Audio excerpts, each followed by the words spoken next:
विश्व स्वास्थ्य संगठन WHO ने 9 जून 2025 को अपनी चौथी बैठक में घोषणा की कि एमपॉक्स महामारी अब भी एक अंतर्राष्ट्रीय स्वास्थ्य आपातकाल बनी हुई है। WHO के महानिदेशक डॉक्टर टेड्रोस एडनम घेब्रेयेसस ने बताया कि 2024 की शुरुआत में कोंगो में प्रकोप शुरू होने के बाद से 25 देशों में 37,000 से अधिक मामले सामने आए हैं और 125 मौतें हुई हैं।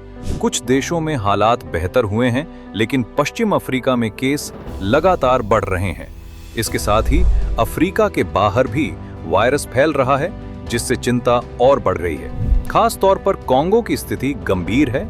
ये वायरस शरीर पर चकत्ते और गंभीर फ्लू जैसे लक्षण पैदा करता है। युगांडा, बुरुंडी और सिएरा लियोन जैसे अफ्रीकी देश भी प्रभावित हैं, जहां इस साल एमपॉक्स के मामलों में तेजी देखी गई है। WHO ने पहली बार अगस्त 2024 में एमपॉक्स को अंतर्राष्ट्रीय आपातकाल घोषित किया था। हाल की बैठक में यह तय किया गया कि केस की संख्या बढ़ने और वायरस के अफ्रीका से बाहर फैलने को देखते हुए ये आपातकाल अभी जारी रहेगा। कई देशों को अब भी महामारी की निगरानी, इलाज और रोकथाम के लिए अंतर्राष्ट्रीय मदद की जरूरत है।